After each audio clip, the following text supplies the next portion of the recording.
The girl from the cafeteria. I don't tell people this often, mostly because it sounds ridiculous, but I once dreamed about someone I'd never met in full detail for 3 nights in a row. Then I saw her, in real life, sitting in front of me. This happened in college about 5 years ago. I was a commuter, and I didn't really hang out on campus unless I had to. Most of my time was spent in the library or tucked into a corner of the cafeteria. That cafeteria became my safe space, bland, predictable, and quiet enough that I could eat and disappear without much small talk. The first time I saw her was in a dream. She was sitting 2 tables away from me in the cafeteria, just like I would see in real life later. She had long dark hair, chipped black nail polish, and a heavy notebook she scribbled in non-stop. I couldn't read what she was writing, but I remember watching her for what felt like hours. She'd occasionally glance up at me, but never long enough for me to fully register her face. It was like her features were in constant motion, clear for a second, then blurry. When I woke up, the image stuck with me. I told myself it was just a dream, but it didn't feel like one. It felt lived. The sounds, the smells, the way the cafeteria hummed and echoed. Too real to forget. The next night, she came back. Same table, same notebook. Only this time, the mood shifted. The air felt thick, heavy. She kept writing, more aggressively, and when she glanced up at me again, her eyes stayed fixed, locked on mine. Not angry, not sad, just knowing. I don't know how else to describe it. Like she recognized me too. I woke up feeling unsettled. My chest was tight, like the dream had taken something from me. The 3rd night was the worst. She wasn't writing anymore. She was staring so hard I couldn't breathe. The rest of the cafeteria was silent, people frozen mid-bite, like mannequins. It was just her and me. And then she mouthed something. I couldn't hear it. I couldn't make it out. But the way her mouth moved made me feel sick. Like she was telling me something I didn't want to know. Then she pointed at me, and I woke up choking. The next day, I avoided the cafeteria. Just grabbed coffee and hid in the library. But the dreams stayed in my head. Not just the images, but the feeling that she had tried to get my attention, tried to warn me or curse me. I honestly didn't know. I figured after a few nights it would fade. Dreams do that, right? Then, on a Thursday afternoon, I ran into her. I was sitting in the cafeteria, completely on autopilot, scrolling through my phone. I didn't even look up when someone sat down at the table across from me. But I heard it, the click of a notebook opening.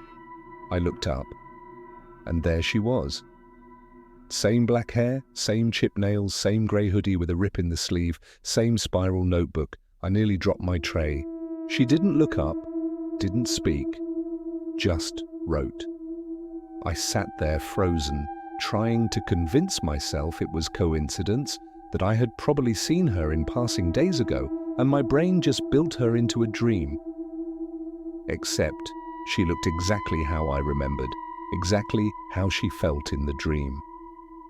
I left without eating. That night, no dream. But the next day, I saw her again. Same time, same place. And now she looked at me. Not for long, just a glance. But that glance hit me like a punch. The same knowing from the dreams, that silent recognition. I told a classmate, and he laughed. Said maybe she was a stalker, maybe I had a secret admirer. But I wasn't flattered. I was disturbed. Something about her didn't sit right. Out of curiosity, or maybe fear, I tried to follow her after lunch that day.